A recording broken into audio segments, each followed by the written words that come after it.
Há uma discussão antiga, desde os filósofos antigos, sobre a interpretação da realidade e da história. Se o que nós experimentamos na nossa vida é fruto das nossas escolhas ou a realização de um destino pré-estabelecido. Esta pergunta pode parecer inútil para muitas pessoas que não se preocupam tanto em entender como que a realidade se manifesta ou achar por demais filosófica. No entanto, esteve no meio de controvérsias teológicas também na tradição da teologia cristã, podendo ser colocada simplesmente com aquela dúvida: a realidade é fruto de uma predestinação ou fruto das minhas responsáveis escolhas que faço na vida? O drama que fica por trás, ou que se apresenta por trás desta inquietação, é o seguinte: se há um destino, o que importa a minha ação? Mas se nós fazemos o nosso destino, o que esperar do futuro? Na teologia reformada, tal tensão pode ser expressa assim: como entender e aplicar as doutrinas bíblicas da soberania de Deus e da responsabilidade humana, sem incorrermos, por um lado, na negligência pessoal e uma passiva irresponsabilidade, ou, por outro lado, incorrermos na autoconfiança e uma consequente limitação divina imposta pela autonomia humana? Como? Ou poderíamos colocar de uma outra forma: de que maneira as nossas escolhas e decisões reais, componentes da nossa história pessoal, cooperam para o cumprimento de um soberano propósito divino, sem neutralização mútua destas verdades? Esta é a pergunta. Vamos refletir sobre isso a partir das bênçãos proféticas de Jacó, registradas no 49º capítulo do livro de Gênesis. Eu lhe convido a abrir, portanto, a palavra de Deus no capítulo 49 do livro de Gênesis, para a leitura desta porção, que encerra a nossa série sobre Jacó, o eleito de Deus. Gênesis 49. Depois chamou Jacó a seus filhos e disse: ajuntai-vos, e eu vos farei saber o que vos há de acontecer nos dias vindouros. Ajuntai-vos e ouvi, filhos de Jacó, ouvir a Israel, vosso pai. Rúben, tu és meu primogênito, minha força e as primícias do meu vigor, o mais excelente em altivez e o mais excelente em poder. Impetuoso como a água, não serás o mais excelente, porque subiste ao leito de teu pai e o profanaste, subiste à minha cama. Simeão e Levi são irmãos. As suas espadas são instrumentos de violência. No seu conselho não entre minha alma. Com o seu agrupamento minha glória não se ajunte. Porque no seu furor mataram homens e na sua vontade perversa jarretaram touros. Maldito seja o seu furor, pois era forte, e a sua ira, pois era dura. Dividi-los-ei em Jacó e os espalharei em Israel. Judá, teus irmãos te louvarão. A tua mão estará sobre a cerviz de teus inimigos. Os filhos de teu pai se inclinarão a ti. Judá é leãozinho, da presa subiste, filho meu. Encurva-se e deita-se como leão e como leoa. Quem o despertará? O cetro não se arredará de Judá, nem um bastão de entre seus pés, até que venha Siló, e a ele obedecerão os povos. Ele amarrará o seu jumentinho à vide, e o filho da sua jumenta à videira mais excelente. Lavará as suas vestes no vinho e a sua capa em sangue de uvas. Os seus olhos serão cintilantes de vinho, os seus dentes brancos de leite. Zebulon habitará na praia dos mares e servirá de porto de navios, e o seu limite se estenderá até Sidom. Issacar é jumento de fortes ossos, de repouso entre os rebanhos de ovelhas. Viu que o repouso era bom e que a terra era deliciosa, baixou os ombros à carga e sujeitou-se ao trabalho servil. Dan julgará o seu povo, como uma das tribos de Israel. Dan será serpente junto ao caminho, uma víbora junto à vereda, que morde os talões do cavalo e faz cair o seu cavaleiro por detrás. A tua salvação espero, ó Senhor. Gade, uma guerrilha o acometerá, mas ele a acometerá por sua retaguarda. Azer, o seu pão será abundante e ele motivará delícias reais. Naftali é uma gazela solta, ele profere palavras formosas. José é um ramo frutífero junto à fonte. Seus galhos se estendem sobre o muro. Os flecheiros lhe dão amargura, atiram contra ele e o aborrecem. O seu arco, porém, permanece firme, e os seus braços são feitos ativos pelas mãos do poderoso de Jacó, sim, pelo pastor e pela pedra de Israel. Pelo Deus de teu pai, o qual te ajudará, e pelo Todo-Poderoso, o qual te abençoará, com bênçãos dos altos céus, com bênçãos das profundezas, com bênçãos dos seios e da madre. As bênçãos de teu pai excederão as bênçãos de meus pais, até ao cimo dos montes eternos. Estejam elas sobre a cabeça de José, e sobre o alto da cabeça do que foi distinguido entre os seus irmãos. Benjamim é lobo que despedaça. Pela manhã devora a presa, e à tarde reparte o despojo.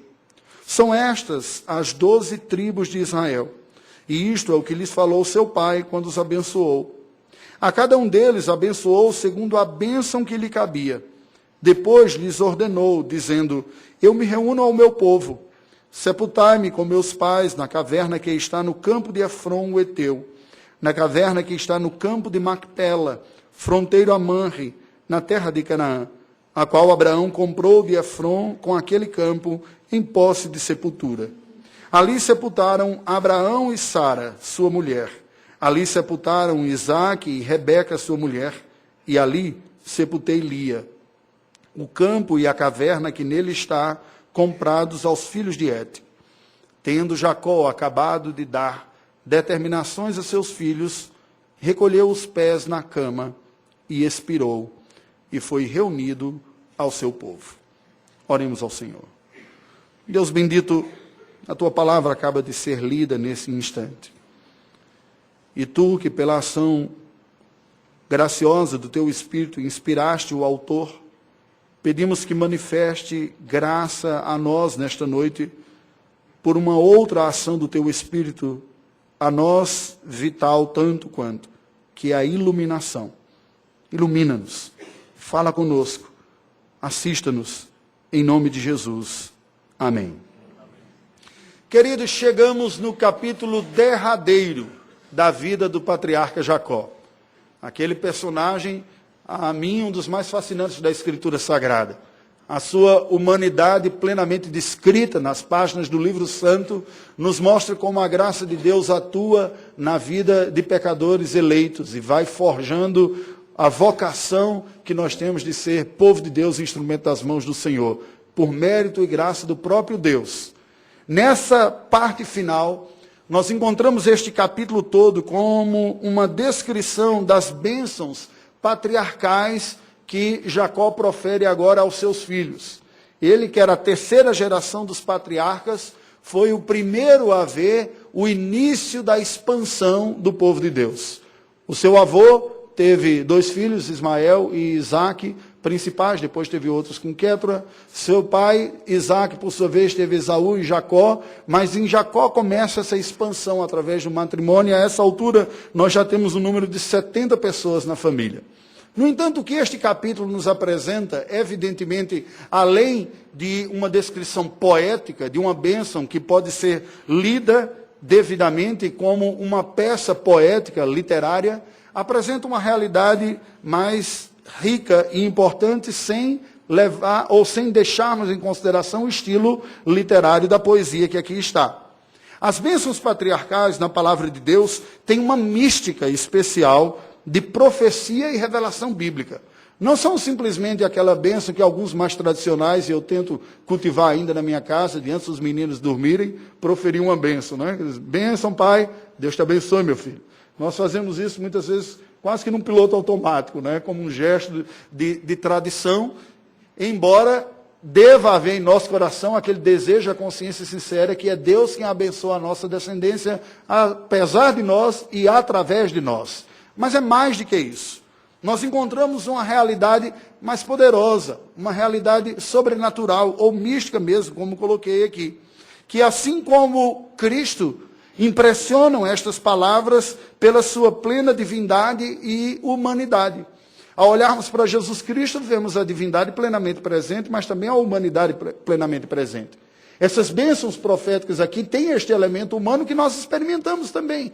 O desejo sincero e aquela prece manifesta através de uma proferição de algumas palavras, de que a bênção de Deus seja sobre a vida daqueles que nós trouxemos à vida e trouxemos ao mundo aqui. Mas há um outro elemento divino presente, que deixa muito claro que aqui não se trata simplesmente de palavras humanas, ou desejos, ou vontades, até mesmo porque muitas destas bênçãos apresentavam elementos futuros, impossíveis de serem percebidos pelos que o proferiram, no momento passado, antes dos desdobramentos destas coisas, que iam para além da experiência do indivíduo. Neste caso aqui, nós vemos claramente estas bênçãos alcançando toda a descendência dos próprios filhos de Jacó, os seus 12 filhos.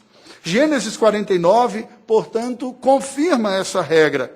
Nós vemos até mais, vemos neste capítulo aqui o ponto alto das bênçãos proféticas patriarcais. Bênçãos que foram proferidas de Abraão para com os seus filhos, de Isaac para com os seus filhos, e agora de Jacó para com os seus filhos também. Mas num volume e num detalhamento muito maior do que os predecessores o fizeram.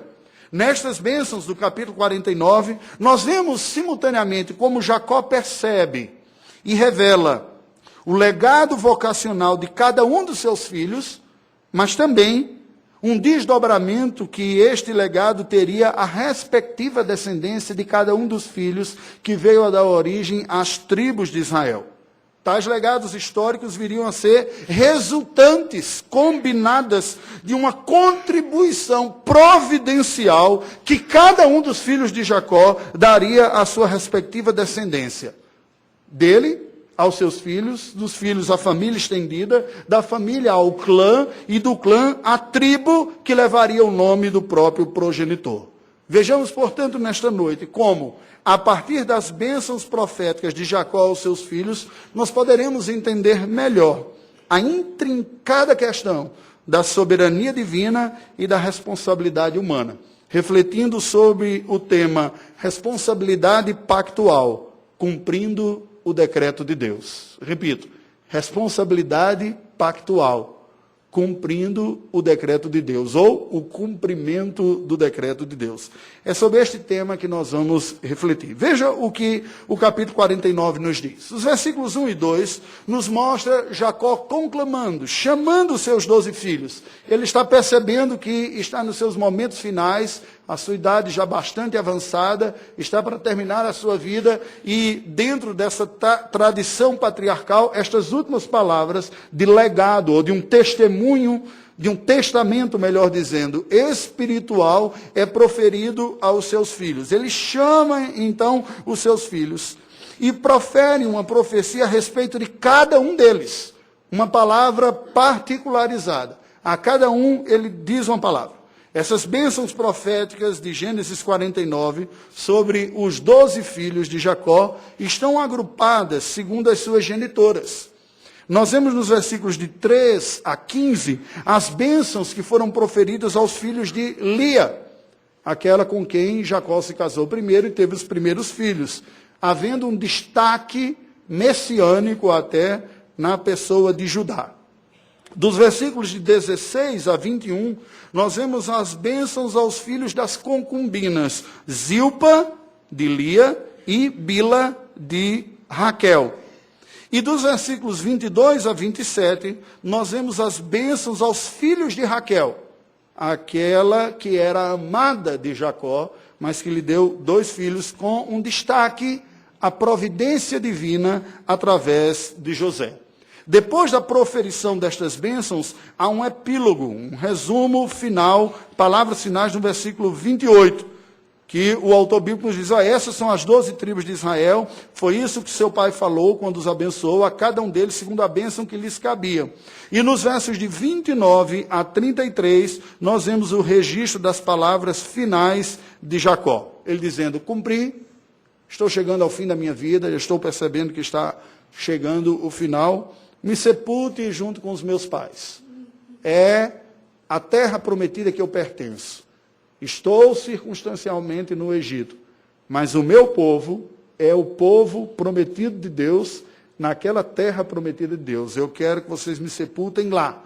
Foi lá que nós sepultamos Abraão e Sara, foi lá que nós sepultamos Isaac e Raquel, foi lá que eu sepultei Lia, no campo e na caverna que lá está, comprados os filhos de Et. E o texto sagrado nos diz que depois destas palavras finais de orientações e determinações aos seus filhos, ele veio a expirar. Recolheu-se à cama, numa descrição bem discreta, recolheu os pés à cama e expirou, e foi reunido ao seu povo. Com isso dizendo que ele foi recolhido junto com o povo de Deus.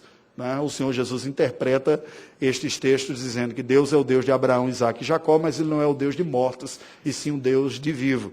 De uma maneira bem discreta e por cima, en passant, a Escritura Sagrada nos diz que Jacó uniu-se aos que estão na presença do Senhor. Não foi, até mesmo porque ele não foi naquele momento sepultado, mas depois de um certo tempo que o levaram. Ele foi reunido ao povo de Deus. Mas, olhemos para as bênçãos. Vejamos o primeiro bloco delas, as bênçãos proferidas aos filhos de Lia. Está descrito entre os versos 3 e 15. Primeiro, a palavra dada ao primogênito, Rúben, entre os versículos 3 e 4. Jacó chama o seu filho mais velho, Rúben, e diz: você é o meu primogênito, a minha força, as primícias do meu vigor. Numa cultura patriarcal, que o primogênito tinha uma importância destacada, não apenas de privilégios, às vezes nós pensamos em termos de privilégios, mas também de responsabilidades.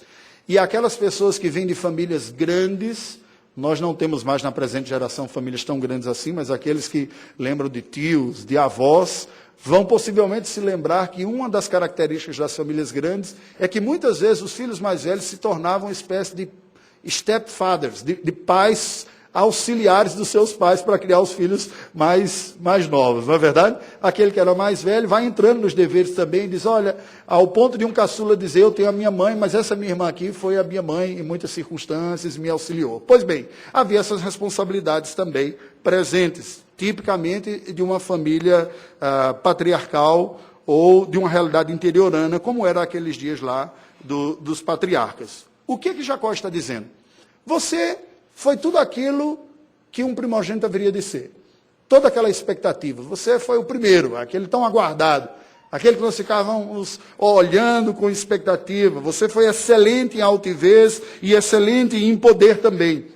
Você tinha uma característica na sua vida de alguém impetuoso, forte, e muitas vezes os pais criam, especialmente os homens, o pai homem, com relação ao seu filho homem também, de vê-lo querendo vê-lo se desenvolvendo e assumindo suas posições ao longo da vida também, assumindo o seu papel como um adulto, como um homem, abraçando responsabilidades e, neste sentido, aquela satisfação de ver que não está criando uma pessoa mole, especialmente num contexto em que todos precisavam colaborar, como eram aqueles. E é isso que Jacó está dizendo. Entretanto, o seu ímpeto, forte como águas descontroladas, tirou de você a excelência da sua primogenitura.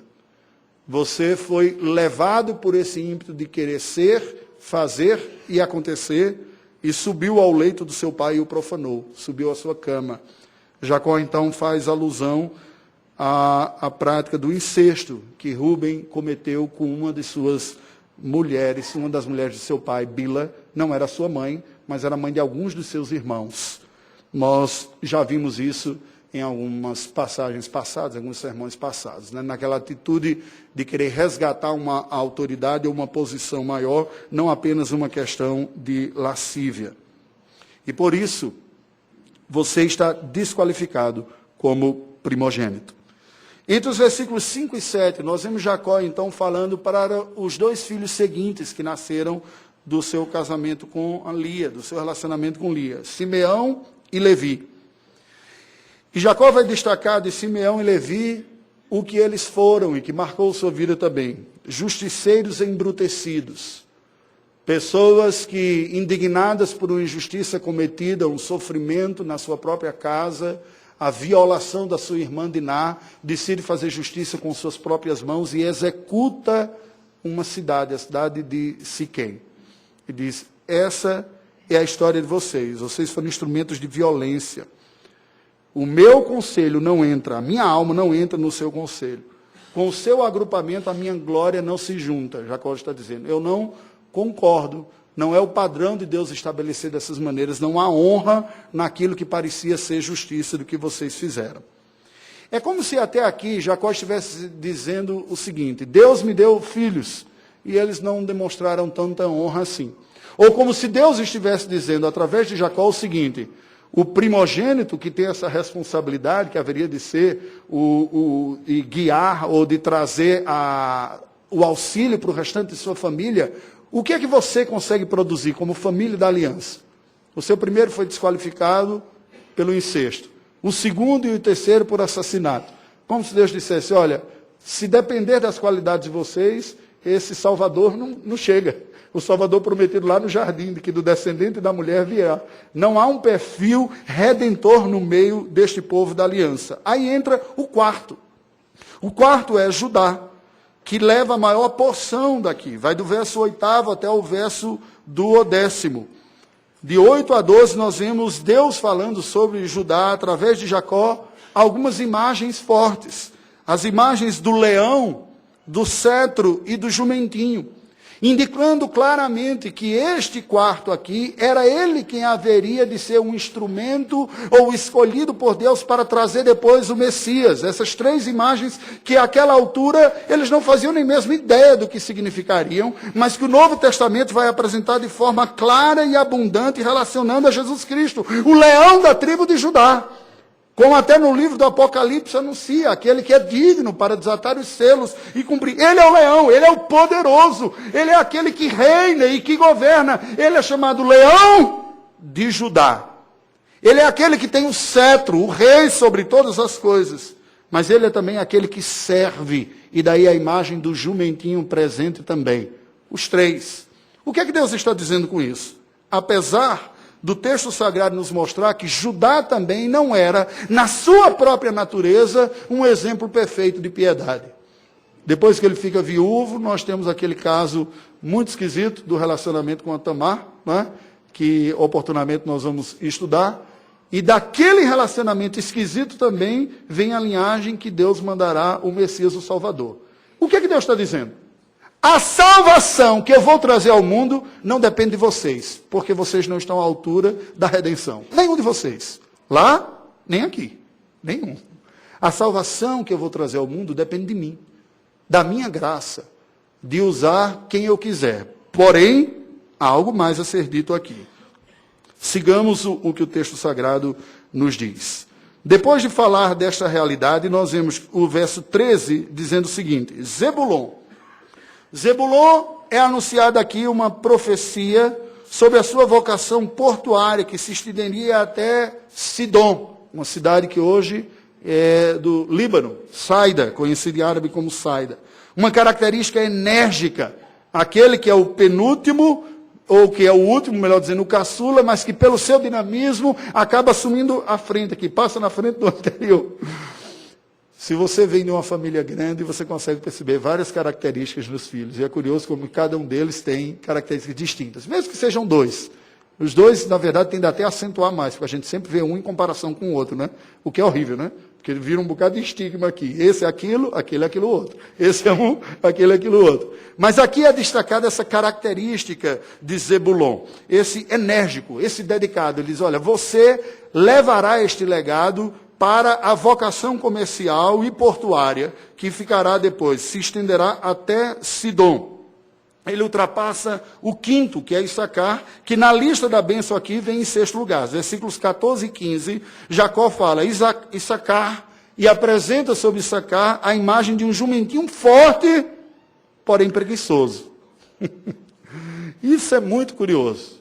Porque existe, de fato, ao longo da história da humanidade, na nossa própria vida, sabe aquela pessoa que é sempre uma promessa? Que você olha e vê potencial, qualidades, vai fazer tanto, e o tanto nunca chega.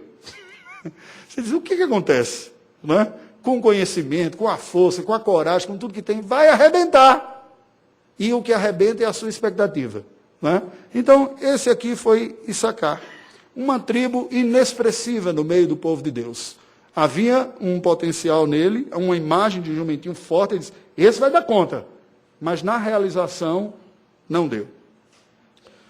O que nós vemos aqui? O que nós podemos aprender destas bênçãos aos filhos de Lia?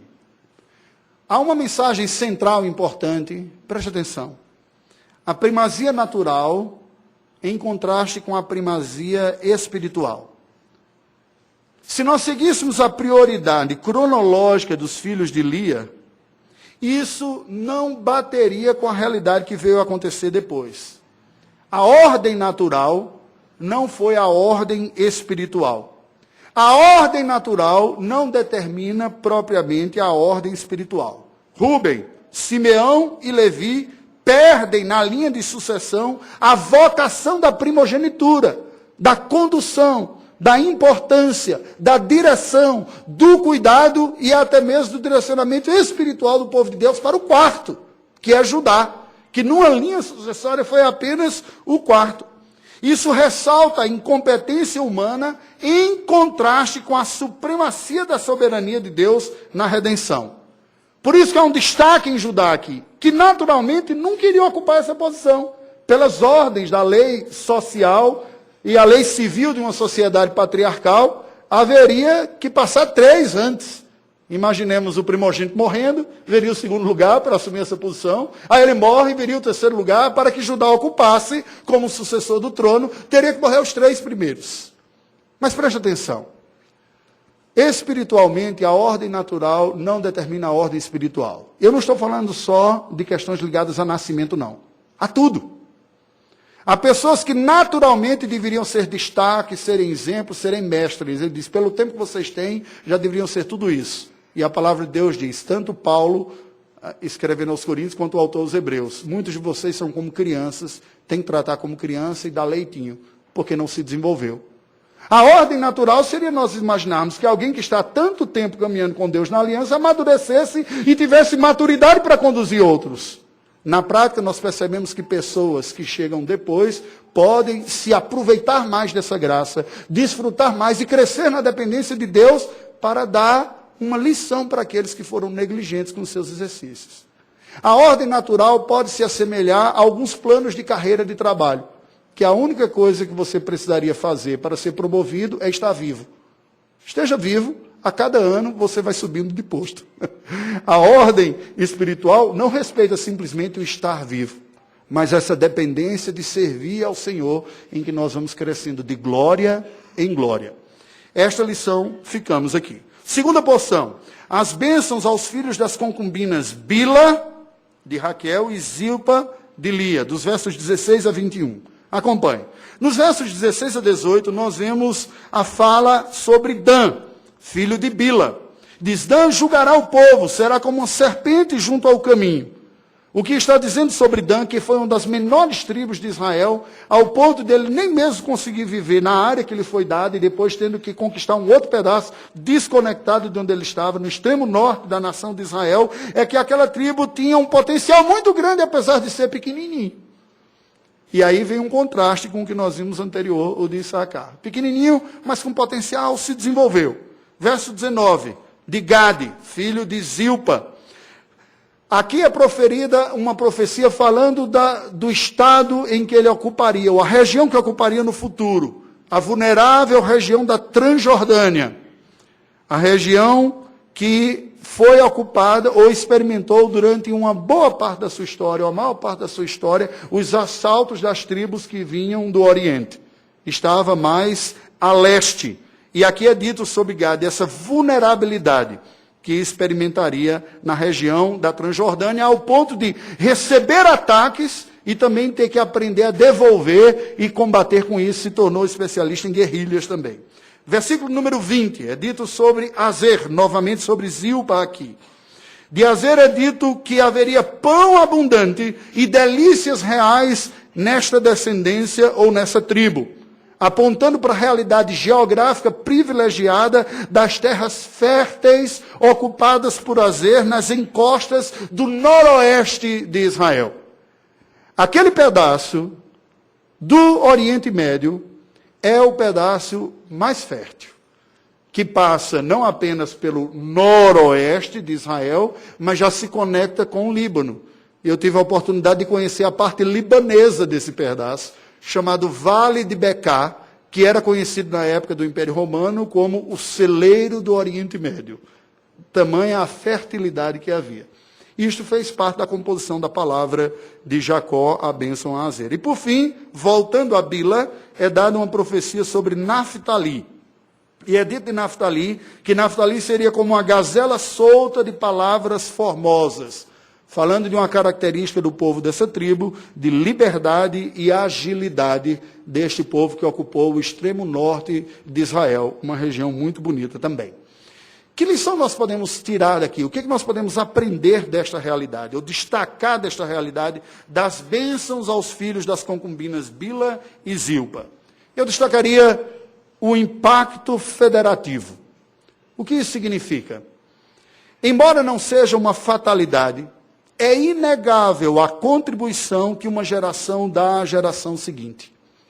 O que nós vemos destas palavras aqui é que alguns aspectos que são traços da personalidade dos indivíduos, filhos de Jacó, seriam passados como um legado pessoal à sua descendência, que cultivaria essas características, que se potencializariam e se tornariam depois características do próprio povo descendente.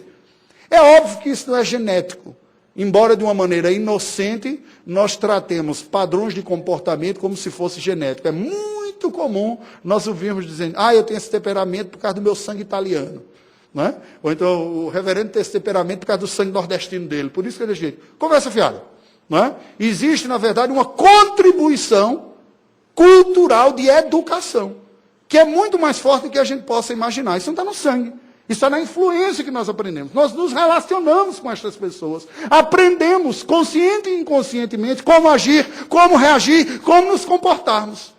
Não há uma hora que se diz, pausa, como agir quando alguém pisar no seu pé. Dificilmente vai ocorrer. Talvez em algum momento devocional, um pai chama o filho lá e vai fazer isso. Normalmente, a gente vai aprender muito mais vendo como é que o pai age quando pisa no pé dele.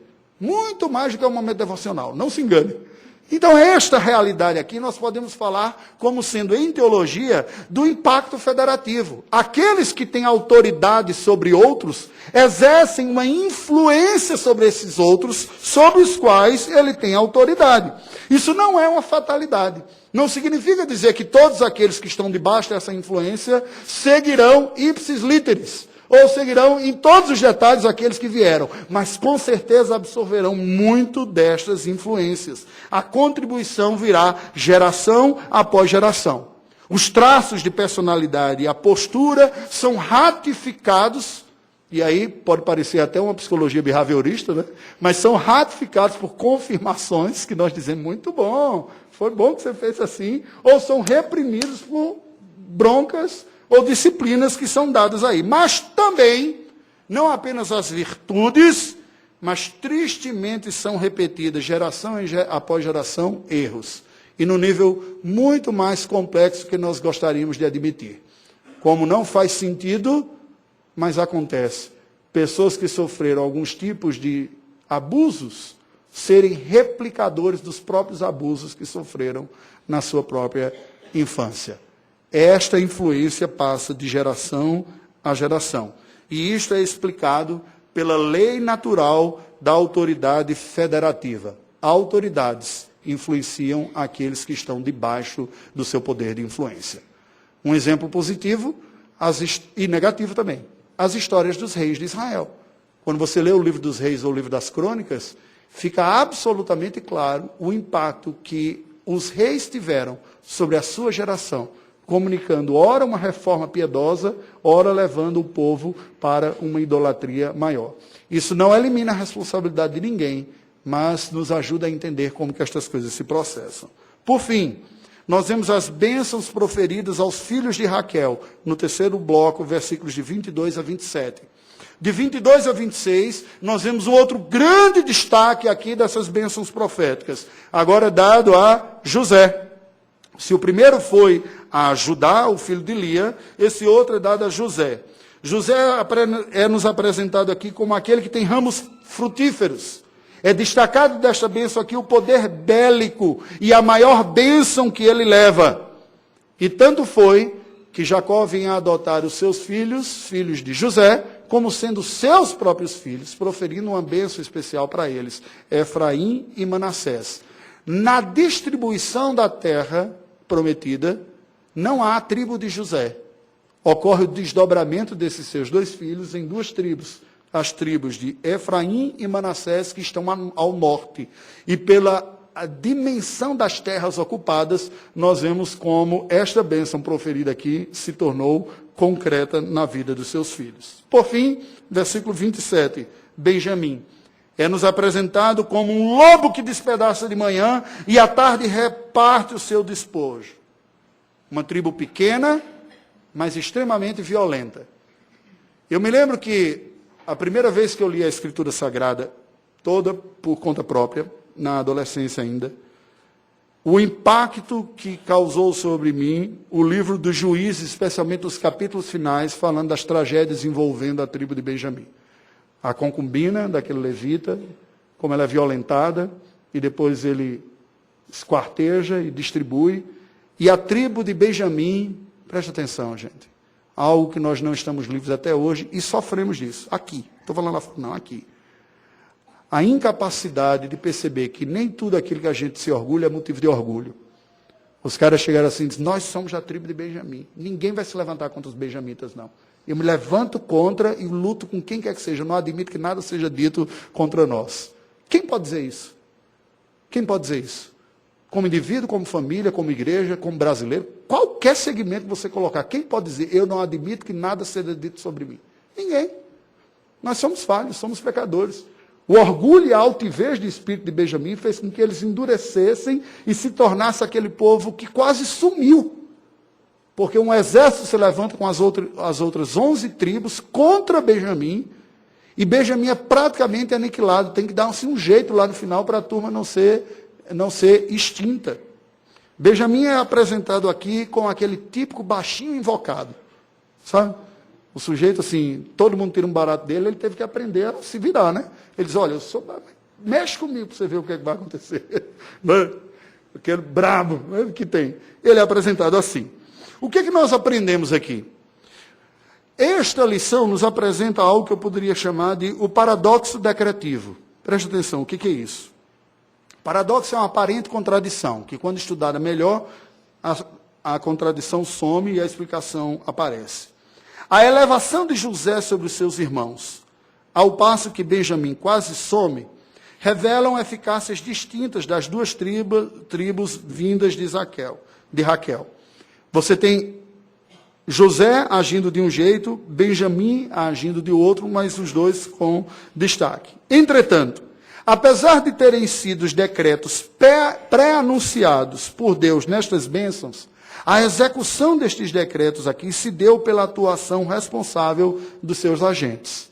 Este é o paradoxo decretivo. Deus fala algo sobre José e fala algo sobre Benjamim, que vão em linhas opostas, enquanto José vai crescendo, e ele mesmo já foi isso, positivamente, e o impacto na vida do povo de Israel, no primeiro momento da história, Benjamim desenvolverá uma outra postura, de dureza, de orgulho e de dificuldades que será motivo de juízo. Agora, como esses decretos se manifestaram? Não foi contra e a revelia de seus próprios desejos e de suas escolhas. Eles se revelaram precisamente nas escolhas feitas e decisões de cada um deles e de seus descendentes. De tal maneira que eles são responsáveis por tudo aquilo que fazem e ao cumprirem, tomarem suas decisões e perseguirem, cumprem aquilo que Deus havia estabelecido que ocorreria. Esse é o paradoxo.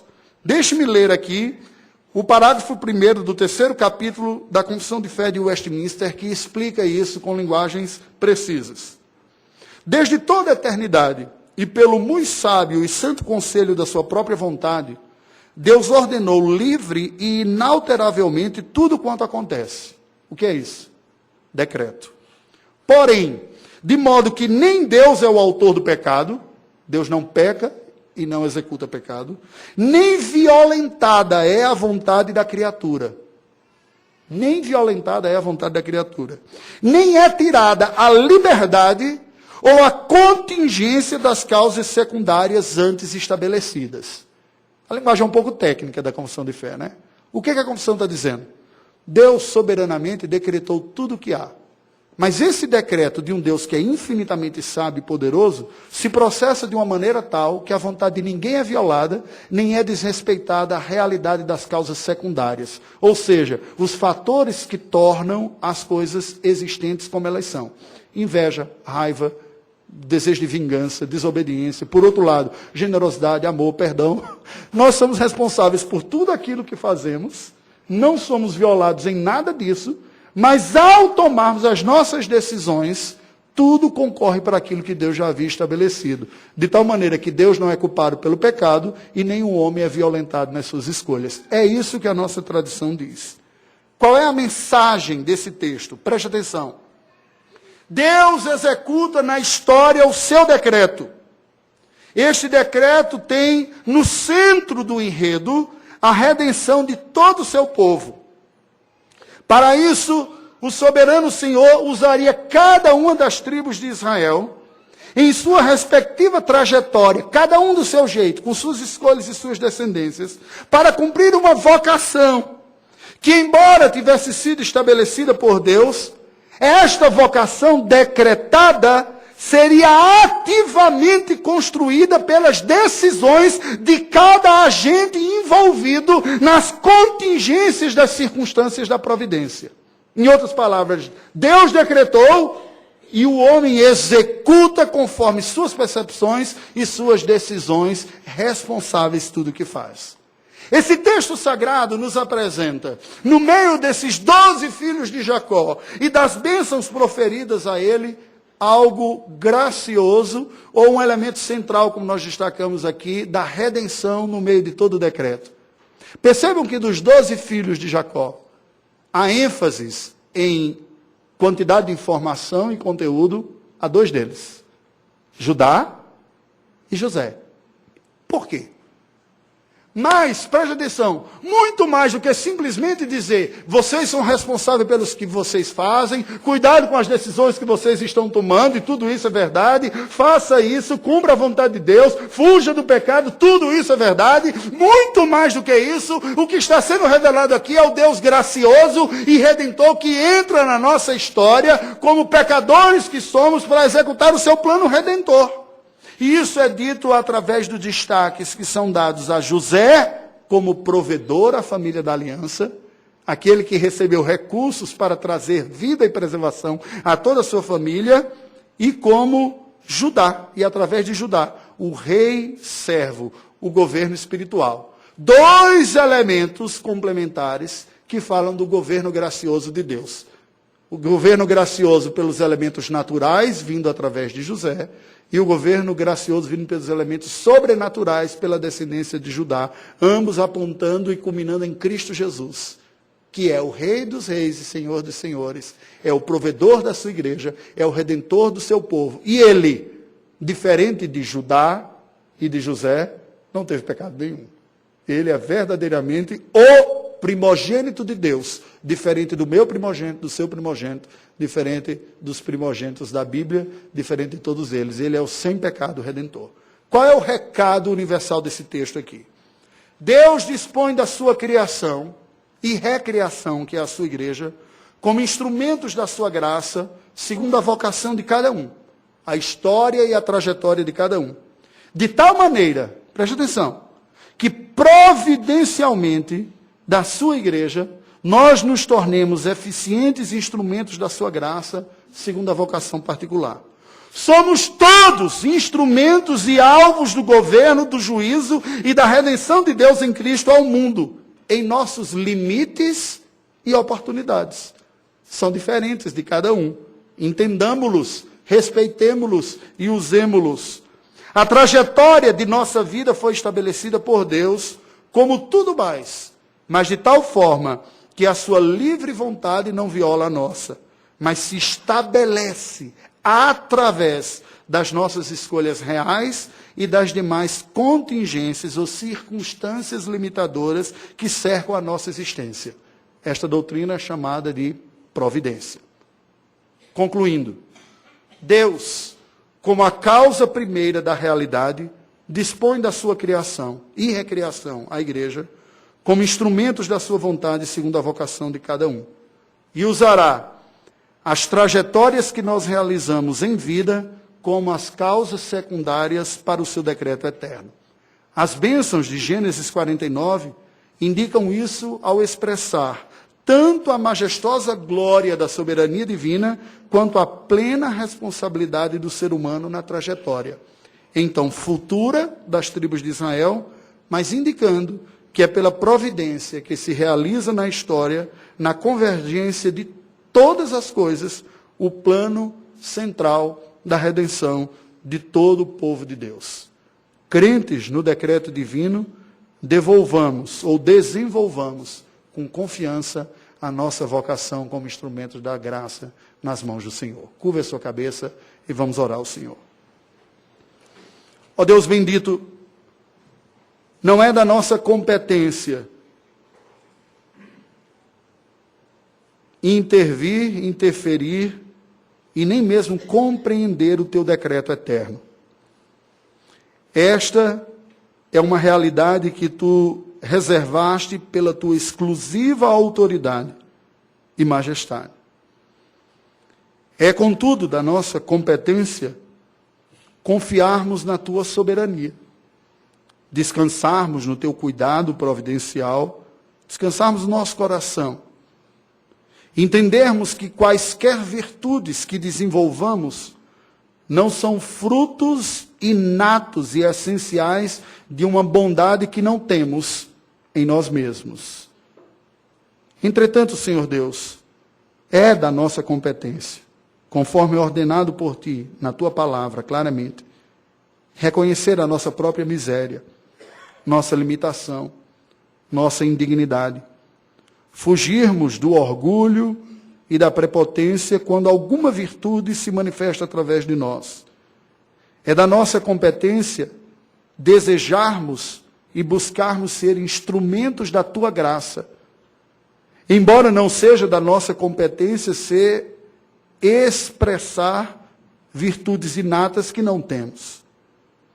É da nossa competência discernirmos a nossa época, entendermos os recursos que Tu mesmo nos deste na vida, naturais e sobrenaturais, e na Tua dependência sermos os melhores mordomos de todos os recursos que Tu nos deste, que conseguirmos ser. É da nossa competência reconhecermos as nossas falhas neste processo. É da nossa competência buscarmos a Tua glória em todas as coisas. É da nossa competência nos esforçarmos para sermos instrumentos de Tua graça e abençoar a vida de outras pessoas.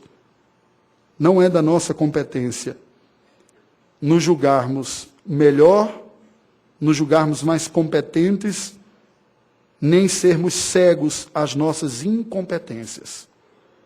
Por isso nós Te rogamos a graça do Teu Espírito, porque somente mediante a ação do Teu Espírito não seremos tomados de espíritos orgulhosos, não seremos mortos espiritualmente pela autoconfiança, não seremos gentis, generosos e misericordiosos com aqueles que não receberam a mesma medida de graça que nós recebemos, não apenas como fruto dos recursos naturais, mas também espirituais.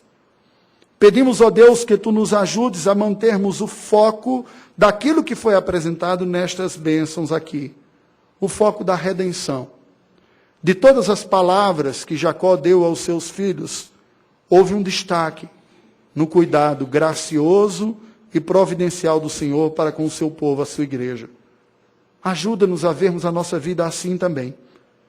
Temos tantas responsabilidades, mas que não percamos de vista jamais que o centro está a glória da redenção que Tu estás executando na história, através do teu Filho Jesus Cristo, e por meio dele, usando instrumentos como nós, como testemunhas e como recursos em tuas mãos. Oramos em nome de Jesus. Amém.